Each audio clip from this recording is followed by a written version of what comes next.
Here we are in IbisPaint X, and first of all, let's design his costume. I was thinking of something like medieval-style armor and stuff. I think that would look really cool. Now we have our model here. By the way, check the link in the description for a tutorial on how to create any pose. Let's add his head next. I'm going to use this one because, as you can see, the perspective matches perfectly. Let's place it like this. And yeah, that looks freaking perfect. Next, I'm going to trace a basic sketch around the body. Later, we'll fill it in with textures and details. If you want a tutorial on how to create clothes or things like that, check the links in the description. Once that's done, I'm using the lasso fill tool to get a clean trace. I also selected the Bezier curve tool because I want those smooth, sexy curves. That's looking good. Now let's add his arms. By the way, I cut out his arms from this image of him. Let's add the second arm too. This one's holding the helmet. As I add each body part, I'm removing it from the base model. The arms look a bit weird for now, so I'm just painting a basic shape. We'll fix that later with shading. To shade the body, I'm making some guide marks. It makes the shading process a lot easier. I'm still deciding whether to give him armor or clothing on the chest area. Now, using these marks as guides, let's start shading. This might be the most annoying part for some of you, but trust me, if you can shade like this, you can create anything. I made this design element for his shoulders. Let's get a clean shape using the lasso fill. I love using the drawing tool because it gives you much more control over the shapes. That looks badass. Let's add it to the other shoulder too. As always, I'm shading them into shape. Now let's skip ahead and move on to adding these pieces to his hips. Looks nice, right? Just need to scale it properly. What if we cut the cloth like this, flip it, and move it closer? That makes it look less weird. I've desaturated everything for now, but don't worry. We'll bring in the colors later.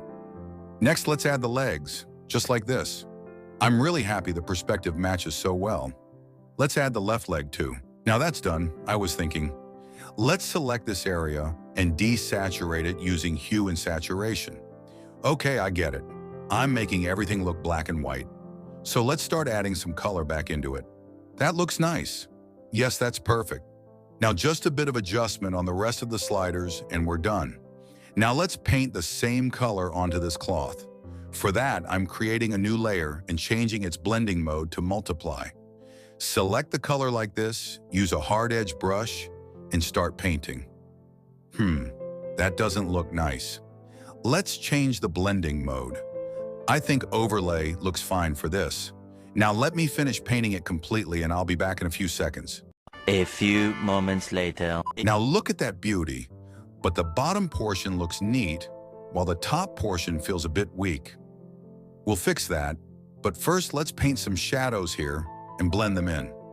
By the way, I'm using an airbrush for this. Check the link in the description for my brush settings.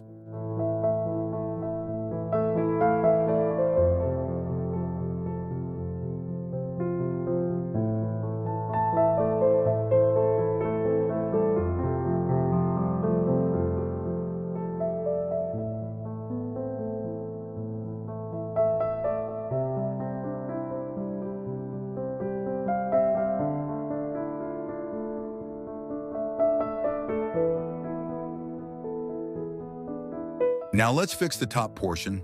I think this works. Let's keep it like this. I'll remove this part like so and adjust the perspective a bit using Liquify. Removing this area makes it look less weird. Now I'll follow the same steps to change its color.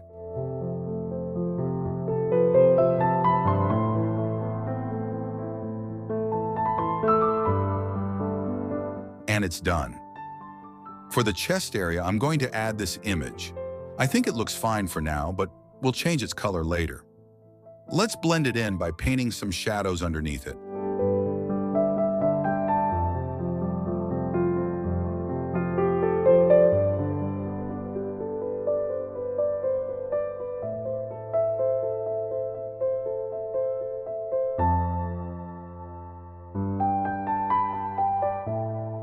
What if we add this crown on his helmet? I know it sounds crazy, but let's give it a shot. Let's remove these parts to make it look like it's actually sitting on the helmet. It looks weird right now, but wait. Let me just remove this bottom part. Now let's fully desaturate it. I think I'll remove this area too, to create a smooth transition. Now I'm painting the helmet's color onto the crown. It still needs some shading in these areas to blend in smoothly.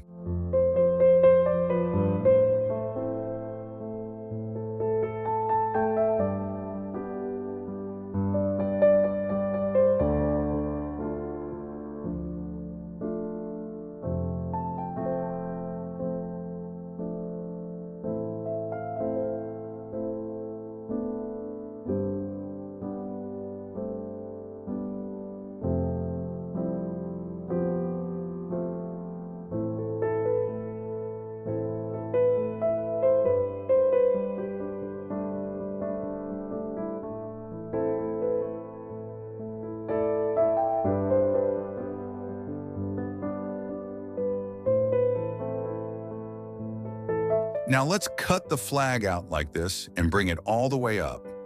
Place it right about here, use a bit of perspective to shape it, clean up the edges, and finally add a little bit of shadow to blend it in. How about we add a cape for him? I'm going to use the lasso fill tool to draw a nice shape for the cape behind him, all the way around like this. I think we need a bit more on the left side. That looks good. Now let's change its color. To bring it into shape, we'll need to paint a lot of shadows. But trust me, it's a really satisfying process.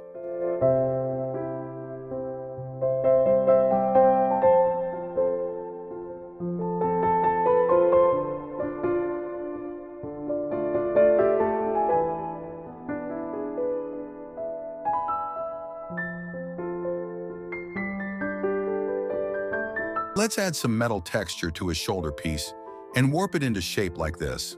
Most people don't adjust it according to the figure, and that's why it ends up looking flat. So always make sure to wrap it to match the shape. I changed its blending mode to overlay and did the same for the other side.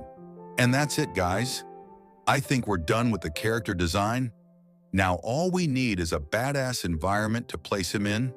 So without wasting any time, let's do it. I started off by adding this epic background to the canvas. After that, I'm adding this image as the foreground for him to stand on. To fill up the empty space in the background, I'm dropping in this image. Now let's add our Titan to the canvas.